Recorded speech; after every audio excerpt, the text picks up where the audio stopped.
মরতেই হবে যখন শহীদি মরণ দিও আমাকে, রকসতি মরণ দিও না আমায়, বিপদ আপদে নিও না আমায়, এমন মরণ দিও চোখ বুঝলেই যেন দেখি তোমাকে। মরতেই হবে যখন শহীদি মরণ দিও আমাকে। সবাই বলি আমিন। আমার নবীজি দুনিয়াতে আসলেন, ছোট্ট থেকেই সমাজের শান্তির জন্য নানান প্রচেষ্টা করতে শুরু করে দিলেন। সাদেক ছিলেন, আল আমিন ছিলেন, সত্যবাদী ছিলেন, বিশ্বাসী ছিলেন, সমাজ সংস্কার ছিলেন, মহান রাজনীতিবিদ ছিলেন। শান্তির জন্য নানান পরিকল্পনা তিনি হরহামেশা করে গিয়েছেন। আপনাদের জানা রয়েছে হিলফুল ফুজুল নামক একটা সংগঠন বানায়া ওই হিলফুল ফুজুলের তিনি 13 বছর পর্যন্ত নেতৃত্ব দান করেছিলেন। সুবহানাল্লাহ। হিলফুল ফুজুল বানায়া 13 বছর নেতৃত্ব দিয়েছেন। 40 বছর পর্যন্ত মেহনত করেছেন, কিন্তু কাঙ্ক্ষিত টার্গেট পর্যন্ত বুঝতে পারেন নাই, পূর্ণ রেজাল্ট তৈরি করতে পারেন নাই। এজন্য মনে কষ্ট নিয়া জাবালে নূর নামক উঁচু পাহাড়ের চূড়ায় চড়ে ছোট্ট একটা গুহার মধ্যে বসে নবীজি ধ্যান করছেন, প্ল্যান করছেন, পরিকল্পনা করছেন, গবেষণা করছেন আর রিসার্চ করছেন। সুবহানাল্লাহ বলেন। যেমনটি ভাবে আজকের প্রধানমন্ত্রী, বর্তমানে আর কেউ নাই, কিন্তু পররাষ্ট্র প্রধান যিনি উপদেষ্টার দায়িত্ব পালন করছেন তিনি হচ্ছেন ডক্টর ইউনূস। আমরা ঘুমালেও দেখবেন তিনি ঘুমান নাই। বয়স এখন 80 পার হয়ে গিয়েছে। যদি বলেন এত বয়স পর্যন্ত আপনি এই দেশের জন্য কষ্ট করছেন কেন, একটাই উত্তর দিবেন, বাংলার মানুষকে শান্তি দেওয়ার জন্য।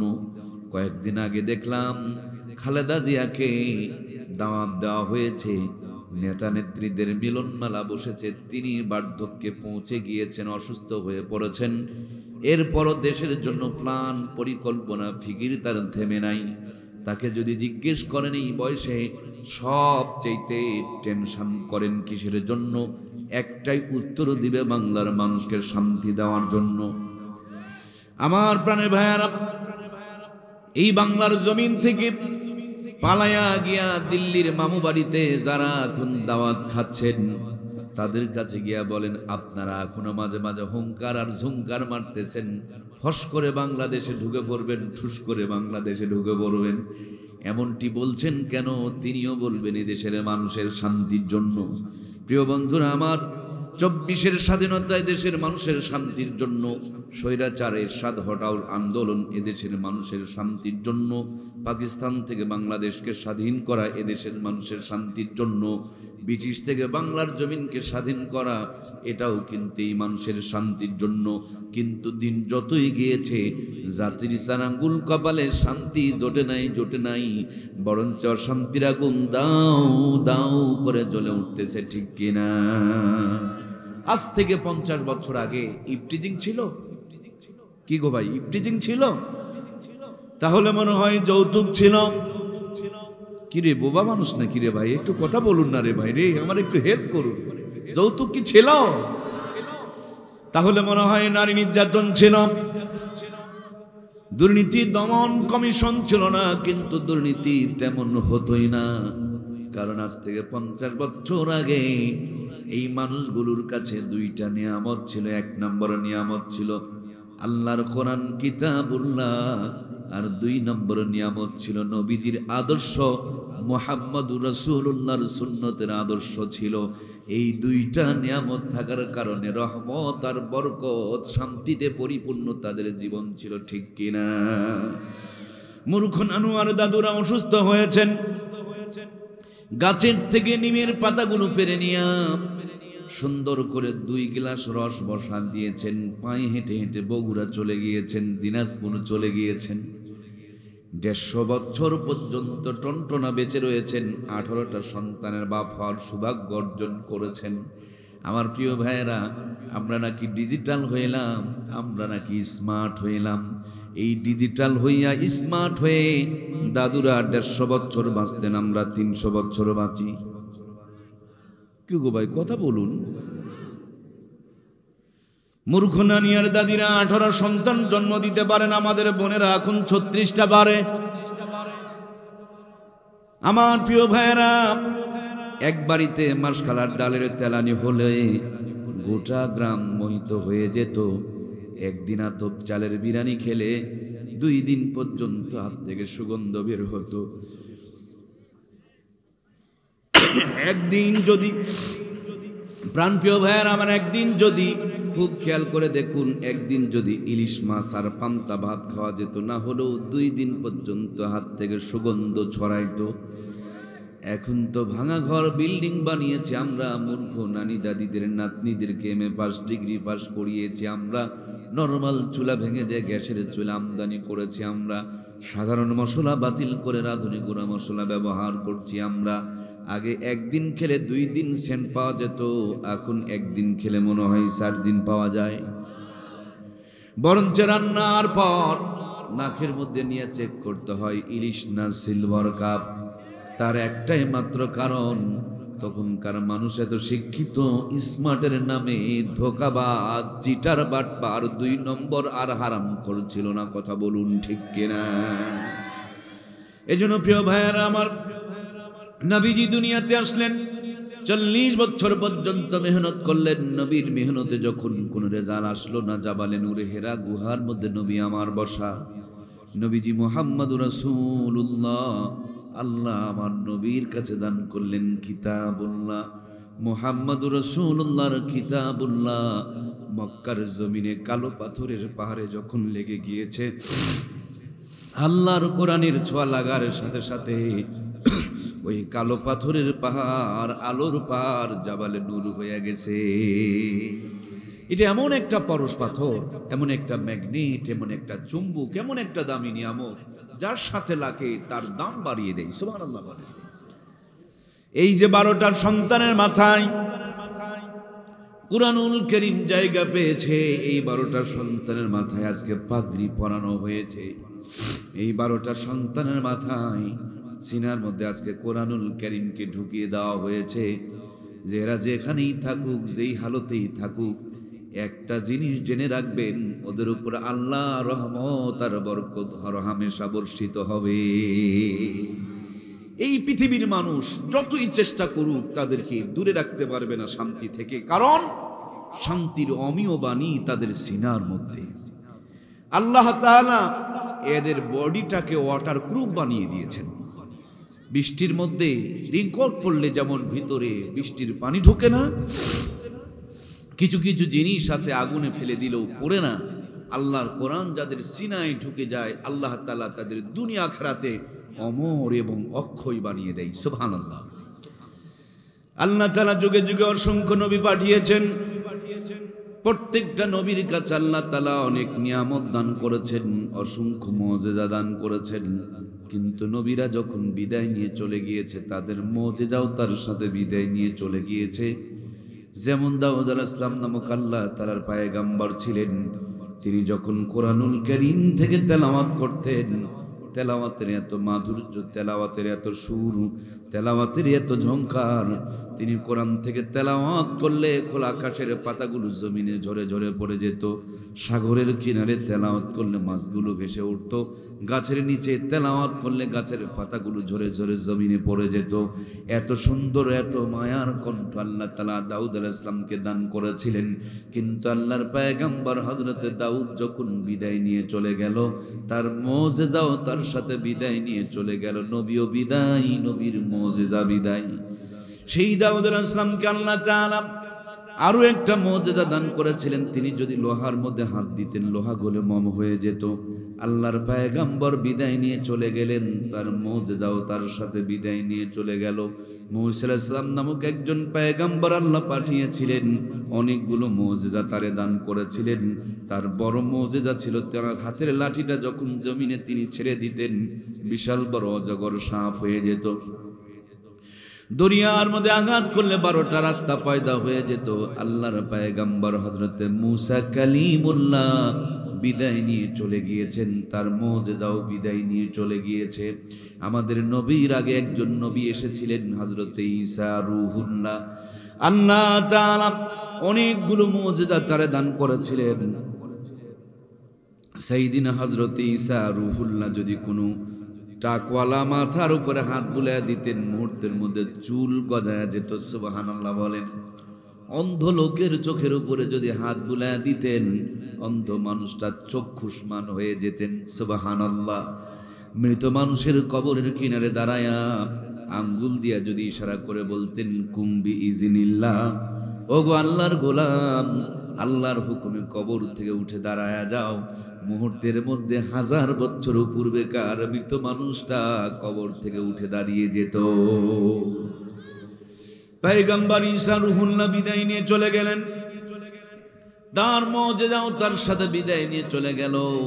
আপনার আমার নবীকে আল্লাহ তাআলা 4500 মুজিজা দিয়েছিলেন। কতগুলো?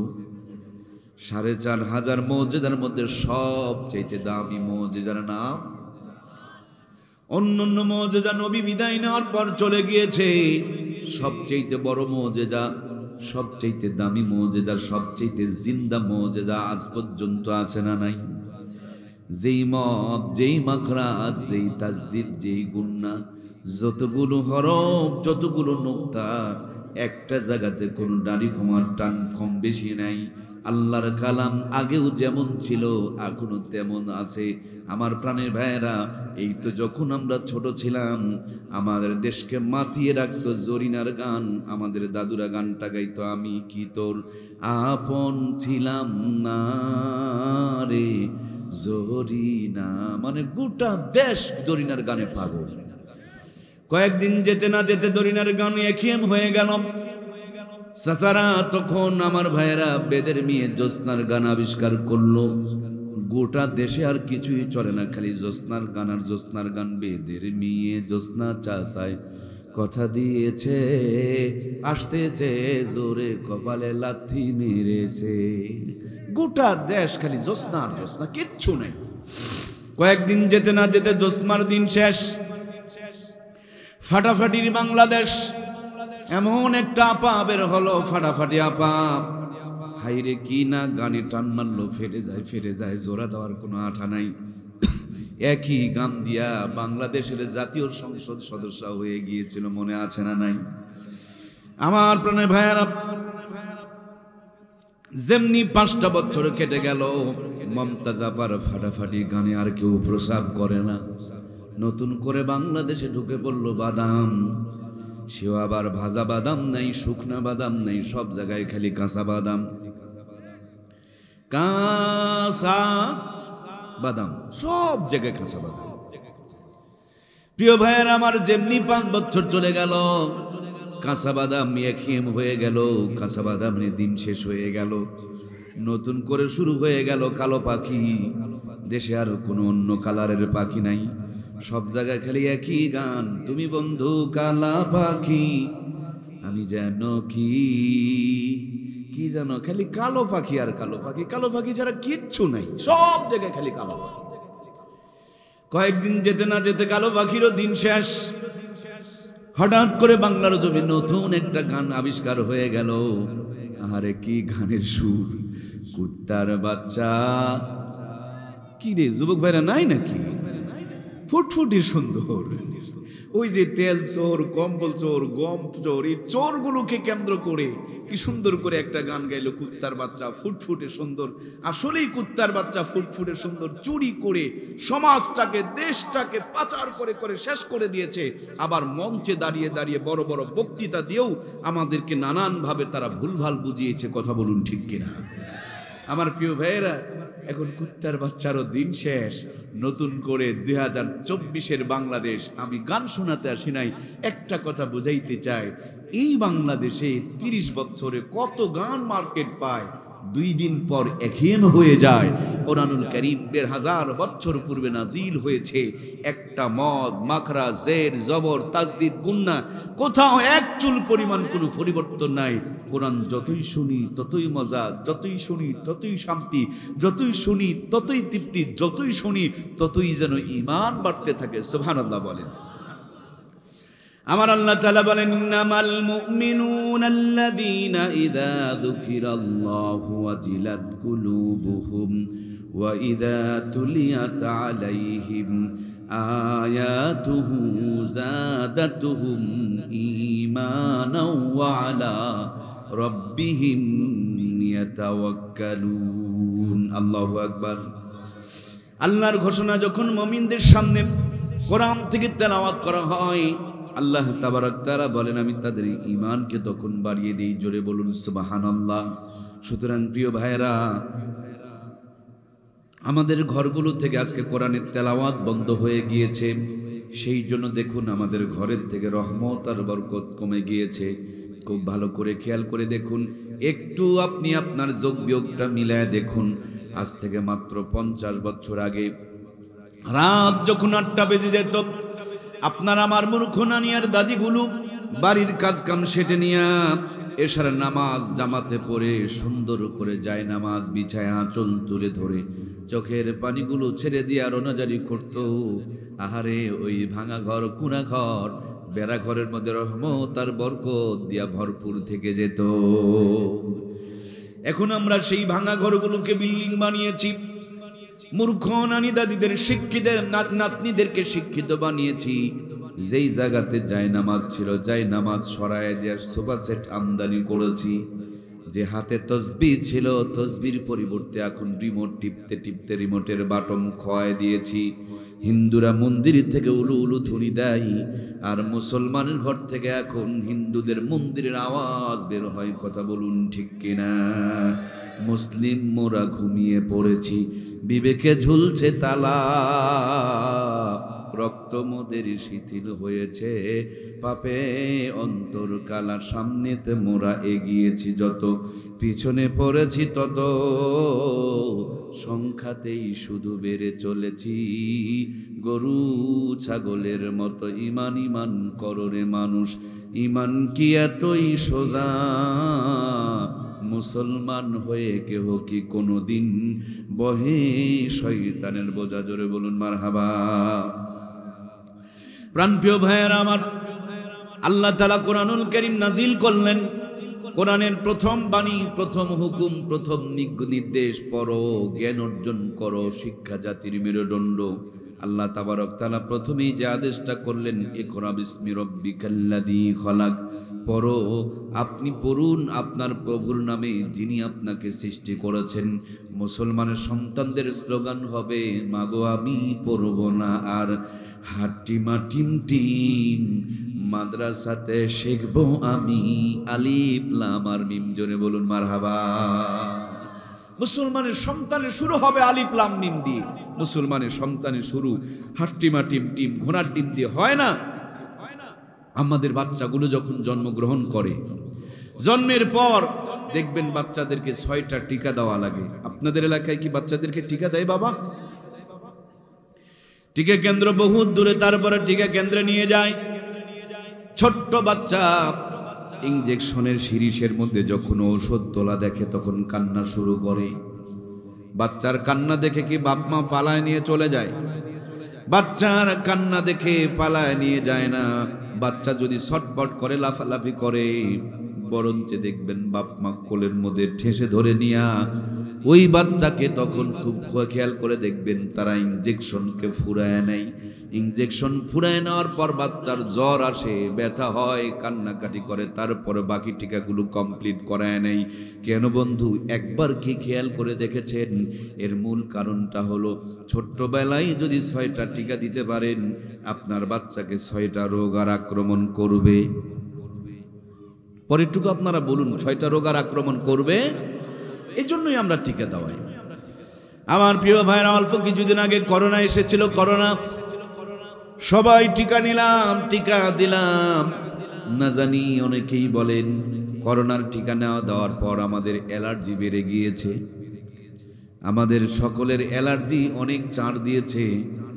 যারা বুস্টার ডোজ কমপ্লিট করেছেন সবচেয়ে তাদের উপরে এই প্রভাবগুলো বেশি পড়তে শুরু করেছে।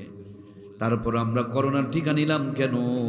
বলে করোনার টিকা নিলে ইমিউনিটি বেড়ে যাবে, রোগ প্রতিরোধ ক্ষমতা বেড়ে যাবে, করোনা আপনাকে ঘায়েল করতে পারবে না। শীতের দিনে শীতের পোশাকগুলো পরে এসেছেন কেন? বলে ঠান্ডার পোশাক পরলে আপনাকে ঠান্ডায় অ্যাটাক করতে পারবে না। সেম কায়দায় আমার দরদের ভাইয়েরা, বৃষ্টির দিনে ছাতা মাথায় দিয়ে যাচ্ছেন কেন? বলে বৃষ্টি পড়বে কিন্তু বৃষ্টি আপনার গায়ে ভরবে না। ওই বৃষ্টির দিনে আপনি রিংকোট নামক একটা পোশাক পাওয়া যায়, খুব চিলচিলা, উপরে পানি পড়লে ছলাক করে চলে যায়, ভিতরে ঢোকে না। ওই রিংকোট বেশি টাকা দিয়ে কিনে বৃষ্টির মধ্যে পড়েছেন কেন? বলে বৃষ্টির মধ্যে থাকবে কিন্তু শরীর তার ভিজবে। বৃষ্টির থেকে বাঁচানোর জন্য আপনি যদি আপনার সন্তানকে রিংকোট কিনে দিতে পারেন, ঠান্ডা থেকে বাঁচানোর জন্য যদি আপনি আপনার সন্তানকে জ্যাকেট কিনে দিতে পারেন, করোনার থেকে বাঁচানোর জন্য নিজে করোনার টিকা, সন্তানকে করোনার টিকা দেওয়াই নিতে পারেন, 6টা রোগ থেকে নিরাপদ রাখার জন্য ছোট্টবেলাতে 6টা টিকা যদি আপনি আপনার সন্তানকে দেওয়াইতে পারেন, জাহান্নাম থেকে বাঁচানোর জন্য আপনার আমার সন্তানগুলোকে তেমনিভাবে কোরআনুল কারীমের শিক্ষা দেওয়ার দরকার আছে না নাই? রিংকট পরলে বৃষ্টি ঢুকবে না, কোরআন সিনাই থাকলে যেটাও জাহান্নামে জ্বলবে। আমার প্রিয় ভাইয়েরা, 6টা টিকা দিলে 6টা রোগ আক্রমণ করবে না। এদেশের ওলামা ইকরাম গবেষণা করে নুরানির 6 বছরের কোর্স আবিষ্কার করেছেন।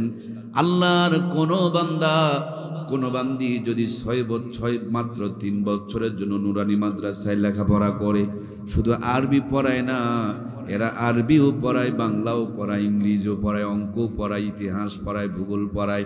তার মানে স্কুলের বইগুলো নিয়ে এসে দেখুন, মাদ্রাসার বইয়ের সাথে মিলাইয়া দেখুন, এখন বাংলা বই স্কুলের যেটা মাদ্রাসার সেটা কোনো পার্থক্য নাই। কিন্তু স্কুলওয়ালা তো শুধু দিনে পড়ায়, মাদ্রাসায় খবর নিয়ে দেখেন ওরা দিনেও পড়ায়। ভাই যারা জানেন না তারা বলবেন না, যারা জানেন একটু হেল্প করেন। স্কুলওয়ালারা শুধু দিনে পড়ায়, মাদ্রাসায় দিনেও পড়ায়। স্কুলওয়ালারা শুধু দুনিয়াটা পড়ায়, মাদ্রাসাওয়ালারা দুনিয়াটাও পড়ায়, আখিরাতেরটাও। আমার আল্লাহর কোরআনের ঘোষণা, রব্বানা আতিনা ফিদ দুনিয়া হাসানাতাও ওয়া ফিল আখিরাতি হাসানা। আল্লাহ তাআলা বলে দুনিয়া আখিরাতের উত্তমটা কামনা করো। সুতরাং আমরা যদি খালি মাদ্রাসা নিয়ে পড়ে থাকি, দুনিয়ার শিক্ষা অর্জন করতে না পারি, এটাও হবে জাতির জন্য অভিশাপ। আবার যদি দুনিয়া নিয়ে বেশি ব্যস্ত হয়ে পড়ি, নামাজ কালামটার জন্য জ্ঞান রাখতে না পারি, হালাল হওয়ার যদি মাসালাগুলো না জানি, এটাও হলো জাতির জন্য অভিশাপ। এই জন্য বাংলাদেশের বড় একজন ওলি হাফেজ হুজুর রহমাতুল্লাহি আলাইহি তিনি বলে গিয়েছেন, ধর্মহীন কর্মশিক্ষা আর কর্মহীন ধর্মশিক্ষা দুটাই হলো জাতির জন্য অভিশাপ। বাংলার জমিনে আজকে এই দুটার বেশি বাড়াবাড়ি চলছে। যারা ধর্ম নিয়ে ব্যস্ত, শুধুই ধর্ম নিয়ে পড়ে আছে, আর যারা দুনিয়া নিয়ে ব্যস্ত, এরা দুনিয়া নিয়ে পড়ে আছে। কিন্তু আল্লাহর ওলি বলে গিয়েছেন, ধর্ম খালি শিক্ষা আর কর্ম খালি শিক্ষা, দুইটার যদি একসাথে সমন্বয় না থাকে, এই দুইটা হলো জাতির জন্য অভিশাপ। সুতরাং আজকের প্রত্যেকটা মাদ্রাসায় দুনিয়া এবং আখিরাত দুই লাইনের শিক্ষা দেওয়া হয়। সুবহানাল্লাহ। বাংলাদেশে নতুন করে যতগুলো ছেলে ভালো রেজাল্ট করেছে, এদের প্রত্যেকের জীবন বৃত্তান্ত খুঁজে পাওয়া গিয়েছে। সবার গোড়ার সম্পর্ক আল্লাহর কোরআনের সাথে। সুবহানাল্লাহ বলেন। প্রাণপ্রিয় ভাইয়েরা আমার, আগামীকাল আমার মাহফিল নওগাঁ শহরের ভিতরে। এখান থেকে যখন আমি নওগাঁ রওনা করব, কম করে হলেও 50টা রাস্তার মোড় পড়বে সামনে। ডানে একটা গিয়েছে, বামে একটা গিয়েছে। আমি কোথাও যদি রাস্তা ভুল করি, বলুন তো দেখি, নওগাঁ কি যেতে পারবো? এখানে আসার সময় কম করে হলো 50টা রাস্তার সামনে পড়েছে। কোথাও যদি ভুল করতাম, তাইলে কি আপনাদের এখানে আসতে পারতাম? আমার পত্নী চানের ভাইয়েরা, সুতরাং আমার রাস্তা ঠিক রাখার জন্য রাস্তা চেনা লাগবে, না চিনলেও কারোর কাছে শোনা লাগবে। আর সেটাও যদি না পারি, ছোট্ট একটা ডিভাইস বের হয়েছে, নাম হলো মোবাইল ফোন। ডাটা অন করে দিয়ে লোকেশন দিয়ে যখন আমি সার্চ দিয়ে দিব, সোজা রাস্তা দেখাবে, কত ঘন্টার সময় লাগবে, কত কিলোমিটার দূরে, কত দূর আসলো, কত দূর বাকি আছে, আর কয় মিনিট সময় লাগবে, সবগুলো আপনাকে আমাকে দেখাবে। ডানের গ্রামের নাম কি, বামের গ্রামের নাম কি, এটাও পর্যন্ত পরিষ্কার দেখাবে। কতক্ষণ পরে কোন রাস্তার মোড়, কোনটা দিয়ে আপনাকে যেতে হবে, এটাও পর্যন্ত পরিষ্কার করে আপনাকে আমাকে দেখাবে। তেমনি আমাদের আদি পিতা বরাব্বা হযরতে আদমের বাড়ি ছিল জান্নাতে। ওরই সূত্রে আমরা জান্নাতের নাগরিক, জান্নাতের মানুষ। দুনিয়া নামক এই জায়গাতে এসেছি, আবার জান্নাতে যাব। জান্নাতে যেতে লেগে যেন পথ হারায় না যায়, রাস্তা হারিয়ে যেন না যায়, সেই জন্য আমার আল্লাহ তাআলা জীবন বিধান দিলেন, ক্যাটালগ দিলেন, সংবিধান দিলেন, একটা সফটওয়্যার দিয়ে দিলেন, একটা রাস্তা দেখানোর জন্য পথ প্রদর্শক দিয়ে দিলেন। ওই কোরআনুল কারীমটা যদি সিনার মধ্যে নিতে পারেন, কোরআনুল কারীমটা যদি মেমোরির মধ্যে নিতে পারেন, ডাক্তারি করবেন, মাস্টারি করবেন, ইঞ্জিনিয়ারিং করবেন, সংসারী করবেন, আমার ভাইরা জমিনে কাজবাজ করবেন, 5 ওয়াক্ত নামাজ পড়বেন, যেই জান্নাতে থেকে এসেছিলেন, এই কোরআন আপনাকে সেই জান্নাতে আবার পৌঁছায় দিবে। আপনাদের এখান থেকে ট্রেনের স্টেশন কোথায় কাছে? ফুলবাড়িতে যাওয়ার পর গিয়া দেখবেন লাইন 2টা। বাস চালানো বড় কঠিন, ট্রাক চালানো কঠিন, মোটর সাইকেল চালানো কঠিন, সাইকেল চালানো কঠিন, কিন্তু ট্রেন চালানো বড় সহজ। কারণ ট্রেনের লাইন কয়টা বলুন না? এই 2টা লাইনের উপরে ট্রেন থাকে। স্টেশনে দাঁড় করাবেন, আবার যখন দরকার স্টার্ট দিয়ে দিবেন, সামনের স্টেশনে গিয়ে আবার দাঁড় করাবেন, আবার স্টার্ট দিয়ে দিবেন। ঘোরাঘুরির কোনো কারবার নাই, লাইন বিছানো আছে। এই লাইন আপনাকে গন্তব্য ঢাকা পর্যন্ত পৌঁছায়া দিবে। তেমনি জান্নাতের লাইন বড় সোজা, ইহদিনাস সিরাতাল মুস্তাকিমের লাইন বড় সোজা। 2টা লাইন আপনাকে ঠিক রাখতে হবে, একটা কোরআনের লাইন, আর একটা হলো মুহাম্মাদুর রাসূলুল্লাহর সুন্নতের লাইন। এই 2টা লাইন যদি কোনো মানুষ ঠিক রাখতে পারে, অটোমেটিকলি হায়াতে জিন্দেগি শেষ করলেই ওই মানুষটা আল্লাহর জান্নাতে পৌঁছে যাবে। আমার প্রাণের ভাইয়ারা, আমাকে যদি বলেন মুর্তজা ভাই, এই সুন্দর সুন্দর কথাগুলো কেমন করে বলছেন, কোথা থেকে শিখেছেন, কার কাছে পেয়েছেন, আমি বলবো আমার প্রাণপ্রিয় উস্তাদ আহমদ শফি সাহেব হাটাজারি মাদ্রাসায় গিয়ে আমি আমার হযরতের কাছে লেখাপড়া করেছি। আমার হযরতকে যদি বলেন আপনি কই পেয়েছেন, তিনি বলবেন আমি ভারতের দারুল উলুম দেওবন্দ মাদ্রাসায় অর্জন করেছি। আমার হযরতকে যদি বলেন তিনি কোথায় পেয়েছেন, তারা বলবে আমার ভাইয়েরা মদিনার বিশ্ববিদ্যালয়ে, তারা বলবে আমরা অর্জন করেছি। তাদেরকে যদি বলেন কই পেয়েছেন, দেখবেন আবু বকর, ওমর অথবা ওসমান আলীর কথা বলবে, তাদের কাছে পেয়েছি।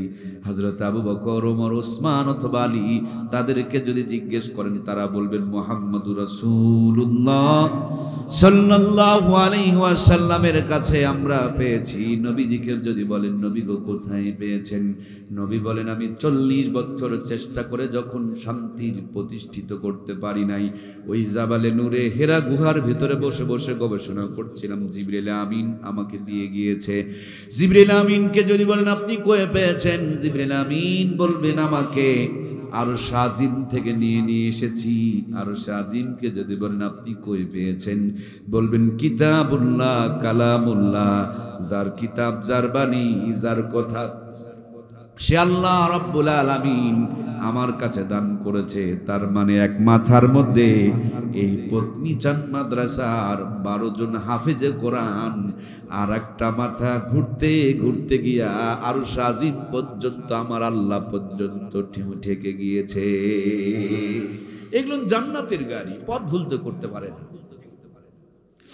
প্রিয় ভাইয়েরা আমার, সেজন্য পরশ পাথরের কাছে যেটা আসে সেটাই দামি হয়ে যায়। এটা এমন একটা পরশ পাথর, আরশ আজিমি ছিল, দাম বেড়ে গেল, ফেরেশতা নিয়ে আসলেন, সর্দার হয়ে গেল। পাথরের পাহাড়ে নাজিল হলো, আলোর পাহাড় হয়ে গেল। রমজান মাসে নাজিল হলো, 11 মাসের সেরা হয়ে গেল। একটি মুবারক রাত্রে নাজিল হলো, লাইলাতুল কদরি খায়রুম মিন আলফি শাহর, 1000 মাসের চাইতে উত্তম হয়ে গেল। সুবহানাল্লাহ বলেন। আজকে এই কোরআনুল কারীম যে কাগজে লেখা হয়েছে, সত্যি করে বলুন তো দেখি, যদি ভিতরে সামান্য ঈমান থাকে আর কোরআনের পৃষ্ঠা যদি জমিনে পড়ে থাকে, কোরআনের কপির উপরে কি কোনো মুসলমান পা দিতে পারে?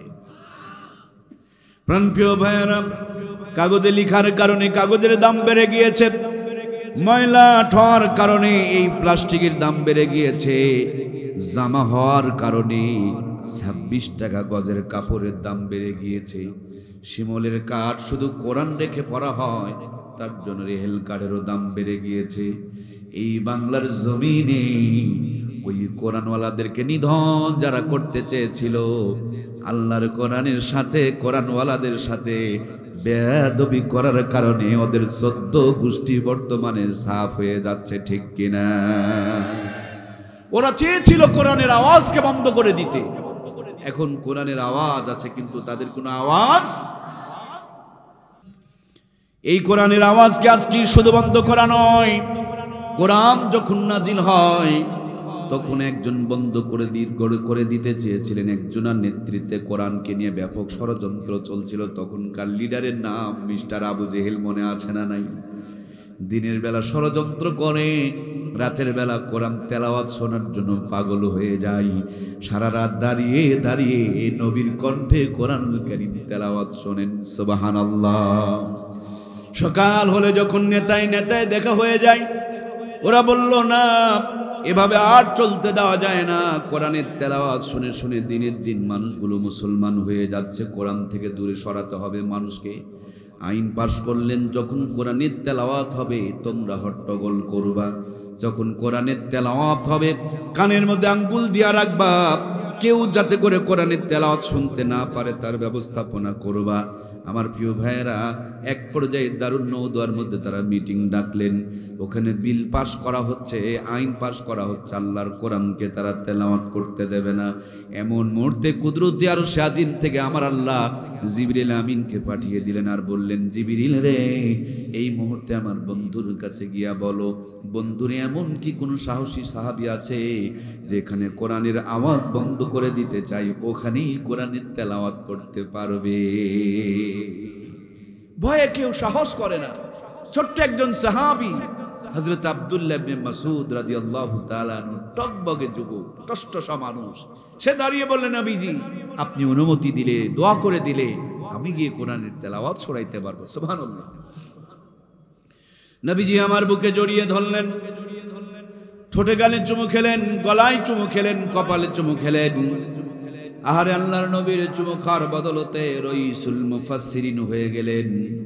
আমার প্রাণপ্রিয় ভাইয়েরা, যুবক সাহাবী, টকবগে যুবক সাহাবী দারুন নওদুয়ার মধ্যে ঢুকে পড়লেন। আবু জেহেল আইন পাশ করেও ওই বরাবর দাঁড়ায়া, মুখ বরাবর দাঁড়ায়া, সামনে দাঁড়ায়া, চোখ দুটো বন্ধ করে আল্লাহর কালাম থেকে তেলাওয়াত শুরু করে দিলেন। আর রহমান আল্লামাল কোরআন খালাকাল ইনসান আল্লামাহুল বায়ান। আল্লাহু আকবার। কি সুন্দর বীজ, কোন বিরক্তি নেই, যত শুনি ততই তৃপ্তি। সুবহানাল্লাহ। তারা কোরআন বন্ধ করতে চেয়েছিল। আমার প্রিয় ভাইয়েরা, আজকে না, আমি অনেক আগেকার কথা বলছি, এদের উত্তরসূরিদের কথা বলছি, যাদের ফর্মুলা তারা অবলম্বন করছে। প্রাণপ্রিয় ভাইয়েরা, তিনি যখন তেলাওয়াত করতে শুরু করলেন, কাফেরদের কলিজার মধ্যে আগুন জ্বলে উঠল। ওরা বললেন, লিডার কত বড় সাহস, আমাদের সামনে দাঁড়ায় দাঁড়ায় কোরআনের তেলাওয়াত করে, আপনি অনুমতি দেন, এর হাড় হাড্ডি আলাদা করে ফেলে দিব। লিডার বললেন, তোমরা একটু ধৈর্য ধরো, যেহেতু আমি আছি, আমি নিজের হাতে তার ব্যবস্থা করব। হাতের মধ্যে একটা চামড়ার মোজা লাগালেন, পিছন দিকে সরে গিয়ে এত জোরে আঘাত করলেন, চর মারলেন, মুহূর্তে কানের তালা ফেটে ফিনকি দিয়ে রক্ত বের হতে শুরু করে দিল। প্রাণপ্রিয় ভাইয়েরা আমার, হযরত আব্দুল্লাহ ইবনে মাসউদ রাদিয়াল্লাহু তাআলা আনহু কানের মধ্যে হাত লাগায়া চিৎকার করে কান্না করতে করতে নবীজির দিকে রওনা করে দিলেন। আল্লাহর হাবিব একবার বসতেছিলেন আর একবার দাঁড়াইতেছিলেন, জানতেন যে কোনো একটা দুর্ঘটনা ঘটতে পারে। সাহাবীকে বুকের মধ্যে জড়িয়ে নিলেন, জান্নাতি জবান দিয়া মুখ থেকে থুতুগুলো তুলে নিয়া কানের মধ্যে যখন লাগায়া দিলেন, নবীজির জান্নাতি জবানের থুতু লাগার সাথে সাথে কানের ফাটা বন্ধ হয়ে গেল, রক্ত পড়া বন্ধ হয়ে গেল। নবী আমার কাঁদেন, সাহাবী হযরত আব্দুল্লাহ ইবনে মাসউদ কাঁদেন। আল্লাহ তাআলা জিবরিল আমিনকে পাঠিয়ে দিলেন আর বললেন, জিবরিল রে, এই মুহূর্তে গিয়া আমার নবীর সামনে দাঁড়ায়া দাঁড়ায় একটু হাসবা। নবী আমার জিজ্ঞেস করবে, জিবরিল আমি কাঁদি, আমার সাহাবী কাঁদে, তুমি কেন হাসো? ভাইয়ের আমার, আপনাদের প্রশ্ন জাগে কিনা? আল্লাহ জানিয়ে দিলেন, ও জিবরাইল, আমার বন্ধুকে শুধু এতটুকু বলে দিও, এই কানই কান নয়, আরো কান আছে। এই কান ফাটার সাথে আর এক কানের বাজেট হয়ে গেছে। নবী কিছু বুঝলেন না, আব্দুল্লাহ ইবনে মাসউদ রাদিয়াল্লাহু তাআলা আনহু কিছু বুঝলেন না, ফেলফেল করে তাকিয়ে রইলেন। বললেন, জিবরিল কারণ কি? জিবরিল আমিন বলেন, নবীজি এটা আপনাকে এখানে উত্তর দেওয়া হবে না, এর উত্তর পাবেন মদিনায়। প্রিয় ভাইয়ার আমার, খুব কান দিয়ে শুনবেন। নবীজি মদিনায় চলে গেলেন, অত্যাচারে অতিষ্ঠিত হয়ে মদিনায় চলে গেলেন। মদিনার ছোট্ট ছোট্ট দুইটা সাহাবী মুআজ আর মুআব্বিজ, তারা শুনেছেন আবু জেহেল আমার নবীকে খুব কষ্ট দিয়েছে। দুই ভাই হাতে হাত রেখে তারা শপথ করলেন, ওয়াদা করলেন, নবীজির কষ্টের বদলা না নেওয়া পর্যন্ত আমরা ক্ষান্ত হব না, ভালো করে ঘুমাবো না। বদরের যুদ্ধের দামামা যখন বেজে গেল, আল্লাহর হাবিব মাপকাঠি দিয়ে দিলেন। দুই ভাই এসে মাপকাঠির নিচে দাঁড়ালেন। বড়টা একটু লম্বা ছিল, অনুমতি পেয়ে গেল। ছোটটা খাটো হওয়ার কারণে রিজেক্ট হয়ে গেল। কিন্তু ছোট ভাই নাসর বান্দা বড় ভাইকে বলে, ভাই তুমি কিছু আমারে হেল্প করো। নবীর সামনে গিয়ে বলে, নবী গো, আমার ভাইকে লম্বা চড়া দেখে আপনি অনুমতি দিলেন আর আমাকে বাতিল করেছেন। আপনি জানেননি আমি আমার ভাইয়ের চাইতে অনেক শক্তিশালী। বিশ্বাস যদি না হয় দুই ভাইয়ে কুস্তি লাগায় দেন, আমার ভাই আমার সাথে পারবে না। নবী হাজার কষ্টের মধ্যে যেন একটু আনন্দ খুঁজে পেলেন, প্রশান্তি খুঁজে পেলেন ইসলামের ভালোবাসা দেখে। আল্লাহর হাবিব দুই ভাইকে কুস্তিতে লড়তে বললেন। কুস্তি শুরু হয়ে গেল।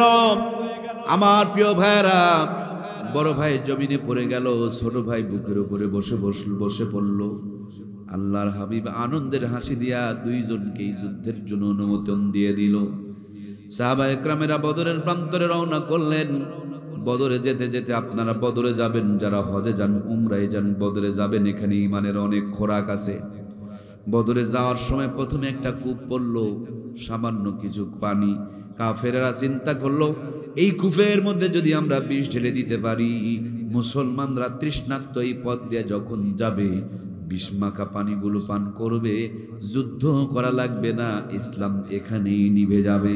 কূপের প্রান্তরে যখন মুসলমানেরা গেলেন, আল্লাহ তাআলা জিবরিল আমিনের মাধ্যমে জানিয়ে দিলেন, আল্লাহর হাবিব তার জান্নাতি জবান থেকে থুতু যখন ওই কূপের পানিতে ফেলে দিলেন, মুহূর্তের মধ্যে বিষের পানি, শেফার পানি, বরকতের পানি, রোগ মুক্তির পানি হয়ে গেল। সুবহানাল্লাহ।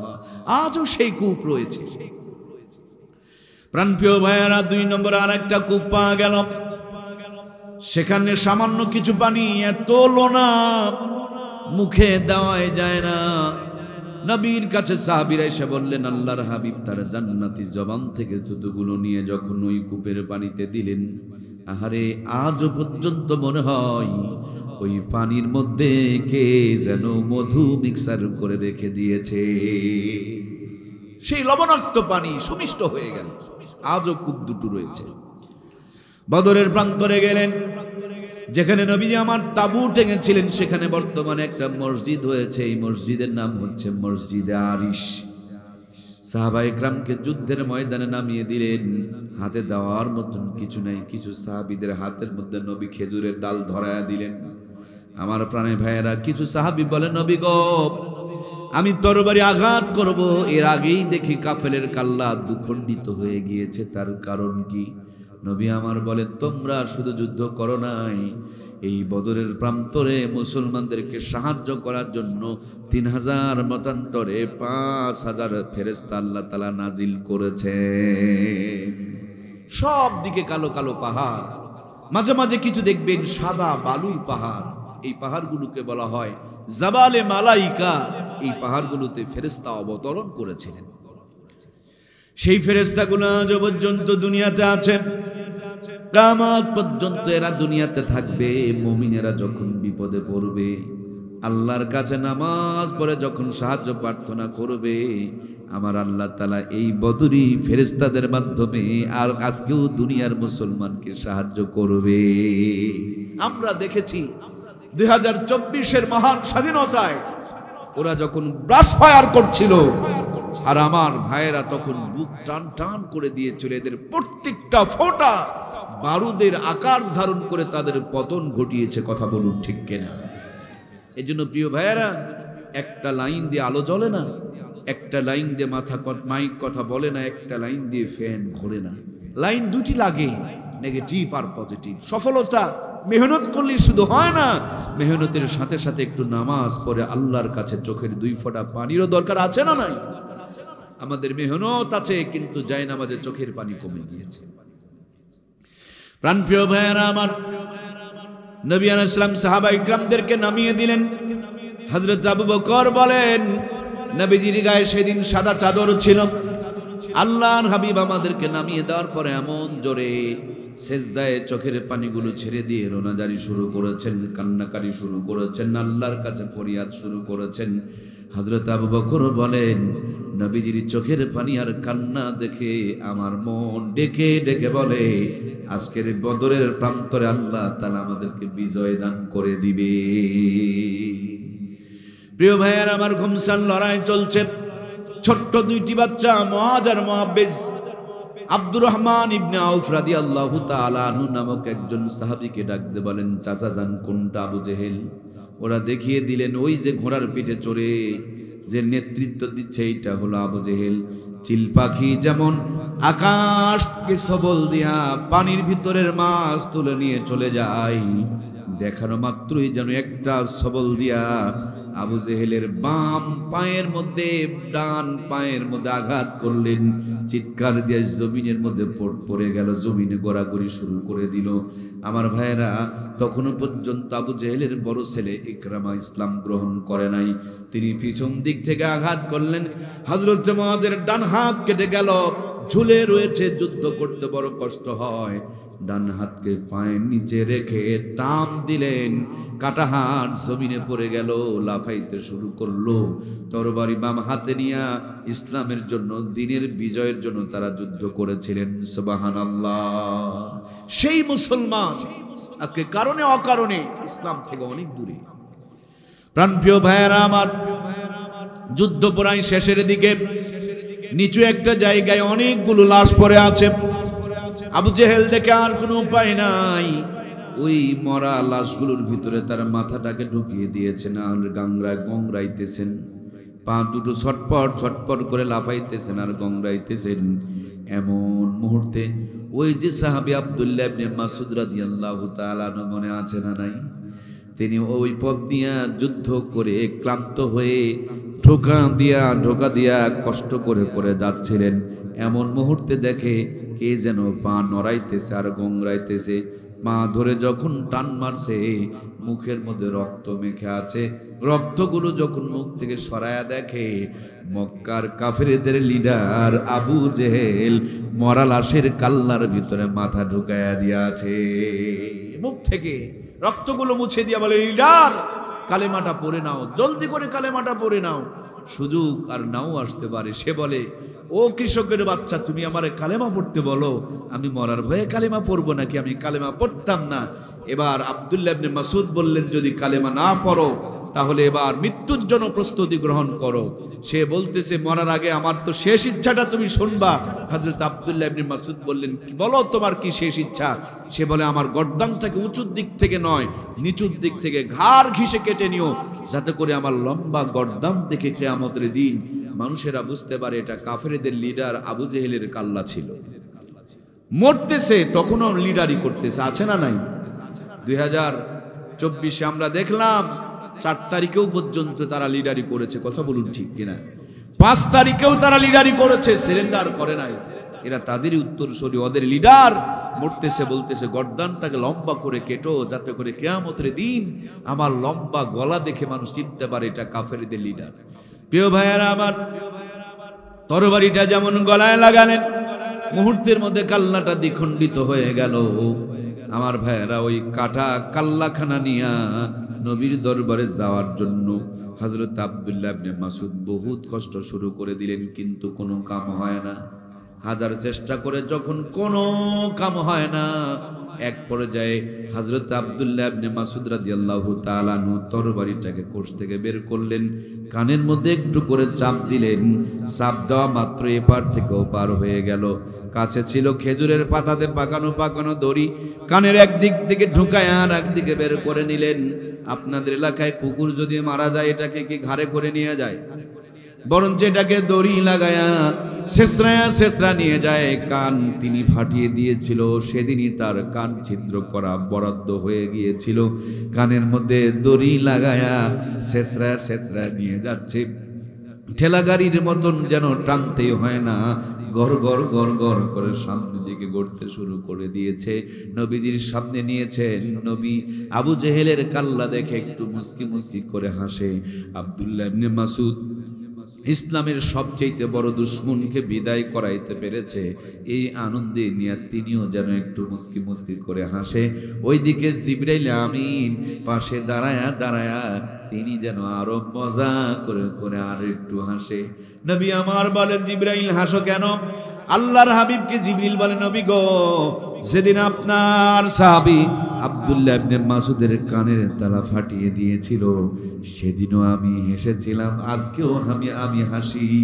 কিন্তু সেদিন আপনারা কেঁদেছিলেন, আপনারা আজকে হাসেন। সেদিনের হাসি আর আজকের হাসি, আজকের তিনজনের হাসির দেখেন কেমন একটা মিল রয়ে গিয়েছে। সুতরাং যারা ইসলামকে শেষ করে দিতে চায়, আলেমদেরকে নিধন করতে চায়, ওদের সেই দিনই নিধনের পতনের সূচনা হয়েছে, যেদিন থেকে আলেমদেরকে তারা নির্বিচারে আমার ভাইয়েরা মিথ্যা মামলা দিয়া ফাঁসিতে ঝুলায়া রক্তগুলো জমিনে পড়েছে, আর তাদের পতনের সূচনা সেদিন থেকে শুরু হয়েছে, ঠিক কিনা? সুতরাং যে জালেম চলে গিয়েছে, সে জালেমের জন্য আমি কোনো কথা বলছি না, আমি আপনার আমার জন্য কথা বলছি। আপনি আমিও যদি জুলুম করি, আপনার আমার কোনো রিহাই। সুতরাং হাত থাকলেই এ হাত কোরআনের বিরুদ্ধে তোলা যাবে না, মুখ থাকলে মুখ দিয়ে এ আলেমদের বিরুদ্ধে বলা যাবে না।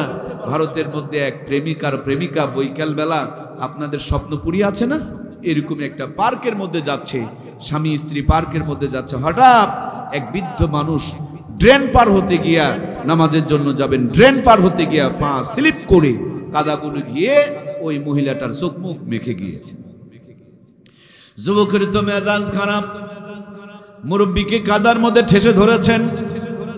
আল্লাহর বান্দা বুড়া মানুষ, ভুল হয়ে গিয়েছে, অনুতপ্ত হয়েছে, চোখ মুখ থেকে কাদাগুলো পরিষ্কার করে নামাজে গিয়েছেন। আর ওনারা দুইজন পার্কের মধ্যে গিয়া ঘুরতেছেন, হাত কাঁপতেছে, পা কাঁপতেছে, থরথর করে হাত কাঁপতেছে, পা কাঁপতেছে, কোনোই উপায় হচ্ছে না। আমার প্রাণপ্রিয় ভাইয়েরা, এমন একটা পর্যায়ে তিনি অবশ হয়ে পড়ে গেলেন। হাসপাতালে নিয়ে যাওয়া হলো, ভারতের উন্নত চিকিৎসা দেওয়া হলো, রেজাল্ট হলো না। এরপর সিঙ্গাপুরে নেওয়া হলো, কোনো রেজাল্ট হলো না। এক সপ্তাহের ব্যবধানে যুবক মানুষ কঙ্কালের মতন লাশ হয়ে গেল। কথায় আছে, মনে চিনে পাপ, ছেলে চিনে বাপ।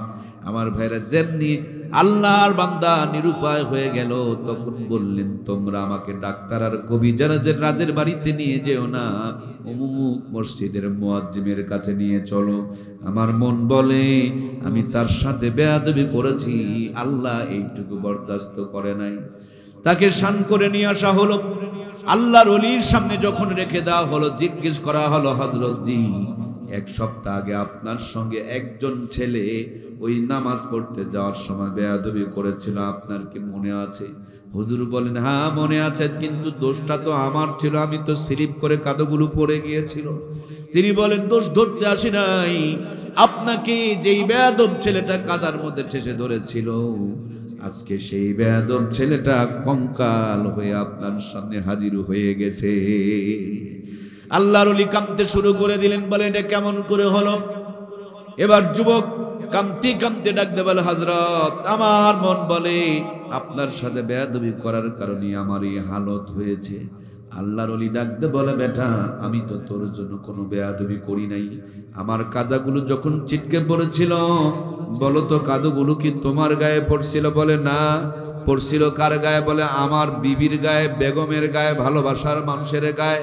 বলে আমার গায়ে যদি কাদা পড়তো তাও তো নিজেকে মানিয়ে নিতে পারতাম, কিন্তু ভালোবাসার মানুষের গায়ে এটা তো মেনে নেওয়ার মতন ছিল না। আল্লাহর ওলি চিৎকার দিয়া উঠলেন আর ডাকতে বলেন, বেটা তুমিও যেমন তোমার বেগমকে ভালোবাসো, আমিও তো আমার মনিবকে ভালোবাসি। তুমিও যেমন তোমার বেগমকে নিয়ে রওনা করছিলাম, আমিও তো আমার মনিবকে পাওয়ার জন্য মসজিদে রওনা করেছিলাম। যদিও আমি দুর্বল ছিলাম, চোখে কম দেখতাম, স্লিপ করে পড়ে গিয়েছিলাম, কিন্তু এখানে তো আমি অপারগ ছিলাম। সুতরাং তোমার বেগমের গায়ের কাদা যেমন তুমি সহ্য করতে পারো নাই, আমিও আমার রবের মাহবুব ছিলাম, এই জন্য আমার সাথে খারাপ আচরণ আমার রব মেনে নিতে পারে না। আজ হাজারো আলেমদের সাথে তারা এই নাটকগুলো করেছে। ভুলে গিয়েছেন আপনারা? ছোট্ট একটা মানুষ রফিকুল ইসলাম মাদানী ধরে নিয়ে যাওয়া হলো, কত নাটক, হাফ প্যান্ট পরায়া, হাতে বিড়ি ধরায়া, নষ্টা মেয়েকে দিয়ে জড়িয়ে ধরে উলঙ্গ করে কত নাটক তারা বানিয়েছে। আমার প্রিয় ভাইরা, আল্লাহ তাআলা এগুলো বরদাস্ত করে নাই, আল্লাহ তাআলা এগুলো বরদাস্ত করে নাই। সুতরাং বন্ধুরা, আমার এই কথাগুলো বলার মানে হলো আপনি আমি যেন জুলুম না করি, আপনি আমি যেন সাবধান থাকি, আপনি আমি যেন ইমামদের বিরুদ্ধে, আলেমদের বিরুদ্ধে, মাদ্রাসা মসজিদের বিরুদ্ধে না লাগি। যদি লাগি আপনার আমার পতন খুবই নিকটে অপেক্ষা করছে, ঠিক কিনা? সুতরাং প্রাণপ্রিয় ভাইয়েরা আমার, নবীজি বলেছেন পারলে আলেম হও, না পারলে ছাত্র হও, তা না পারলে সাহায্যকারী হও, তাও যদি না পারো তাহলে দোয়া করো, দোয়া করো, ভালোবাসো, সেটাও যদি না পারো পঞ্চম কাতারে গিয়া বিরোধিতা করিও। এদেশে বহু মানুষ আছে মাদ্রাসায় দান সদকা করে না, বরঞ্চ সুযোগ পেলে বিরোধিতা করে। কথা বলুন ঠিক কিনা? বংশে কোনো আলেম নাই, আলেম দেখলেই যেন তাদের চুলকানি শুরু হয়ে যায়। জোরে গেলে কয় দাওয়াত পাইছে, ধীরে হাঁটলে কয় বেশি খাইছে। আবার গানও বলে মনে বলর জ্বালারে পাঞ্জাবিওয়ালা, মোচারু তাসারু মদারু গাঁজারু দেখে তার মনে জ্বালা হয় না, ওর মনে নাকি জ্বালা হয় আলেম দেখলে, ওলামা দেখলে, দাড়ি দেখলে, টুপি দেখলে, এগুলো দেখলে যাদের মনে জ্বালা হয়, নির্ঘাত এটা আবু জেহেল মার্কা মন। কথা বলুন ঠিক কিনা? সম্মানিত প্রাণপ্রিয় ভাইয়েরা আমার, এই কোরআনুল কারীম আপনার সন্তানের সিনার মধ্যে ঢুকায়া দিবেন।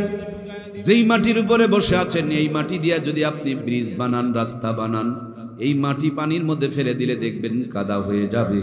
কিন্তু সুন্দর করে খামিরা বানায়া, ইটের একটা ফার্মায় ঢুকায়া, রোদের মধ্যে কয়েকদিন শুকায়া, ইটের ভাটার থেকে বের করে দেখবেন আগে ছিল মাটি, পরে হয়ে গেছে খাঁটি। আগে দাম ছিল না, এখন বের করলেই দাম হয়ে যায় 11.5 টাকা। আমি আজকে 2000 ইট নিয়েছি 11.5 টাকা পিস। এক কোদাল মাটি একটা ইটের চাইতে বেশি, কিন্তু এক কোদাল মাটি কেউ 2 টাকা দেওয়াও নিবে। পক্ষান্তরে এক কোদাল সমপরিমাণ মাটি সুন্দর করে ভাটাতে পুড়িয়ে বানানো হয়েছে খাঁটি, বের করার সাথে সাথেই তার দাম হয়ে গিয়েছে 11.5 টাকা। সুবহানাল্লাহ বলেন। ওই মাটি পানিতে ফেলে দিলে গলে যায়, সেই মাটি ভাটার থেকে বের করে সাগরে ফেলে দিল, আর কোনো প্রবলেম। এজন্য প্রিয় ভাইয়েরা, সন্তানটা যেন বাটপার না হয়, চিটার না হয়, দুর্নয়র না হয়, সুদখোর না হয়, ঘুষখোর না হয়, জেনাখোর না হয়, বেপরদা না হয়, বেনামাজি না হয়। এজন্য ওই সন্তানগুলোকে কোরআনের ফার্মায় ঢুকায়া ইমানদার বানানোর দরকার আছে না নাই? আপনাদের এলাকায় কি ইট ভাটা আছে ভাই? ইট ভাটায় যেমন ইট বানাই, এই মাদ্রাসাগুলাই তেমন কোরআন পড়ায় ইমানদার বানাই। সুবহানাল্লাহ বলবেন না? জোরে বলেন না সুবহানাল্লাহ। ইট ভাটাই ইট বানাই, মাদ্রাসায় আপনার আমার সন্তানকে কোরআন পড়ায়া পড়ায়া মানুষ বানাই। গরুর পেটে জন্ম নিলে গরু হয়, ছাগলের পেটে জন্ম নিলে ছাগল হয়, কিন্তু মানুষের পেটে জন্ম নিলে মানুষ হয়। যদি মানুষের পেটে জন্ম নিলে মানুষ হয়, মানুষ কেমনে তাহলে ইজ্জত বের করে দেখায়? মানহুস, যার ভিতরে হুঁশ আছে তাকে মানুষ বলে, যার ভিতরে হুঁশ নাই ওইটাকে মানুষ বলা যাবে না। গরুর হুঁশ নাই, এই জন্য তার ইজ্জত বের করে দেখায়। কুকুরের হুঁশ নাই, নিঙ্গুর উপর দিকে তুলে দিয়া তার ইজ্জত দেশের মানুষকে দেখায়। এখন যাদের ভিতরে আল্লাহ আর কোরআন নাই, এরাও দেখবেন তেমনি কাপড় ছিঁড়ে ফেরে ইজ্জত বের করে দেখানোর প্রতিযোগিতা চালায়, ঠিক কিনা? এই জন্য প্রাণপ্রিয় ভাইয়েরা আমার, আলহামদুলিল্লাহ আমার প্রাণপ্রিয় ভাইয়েরা, এই কোরআনুল কারীমের সুপারিশকে আমরা পেতে চাই। চাই কি? কারা কারা চাই? দুইখানে হাত তুলে আমার আল্লাহকে দেখে লিল্লাহে তাকবীর। আল্লাহ আমাদের হাতগুলোকে কোরআনের পক্ষে কবুল করে নেক, বলুন আমিন। এভাবে একটু হাতগুলো নাড়া দেন, আল্লাহর কোরআনের সাথে সাক্ষী হয়ে থাকুক। এতগুলো মানুষ আমরা একসাথে দোয়া করে যাব, আল্লাহ আমাদেরকে কবুল করুক, বলুন আমিন।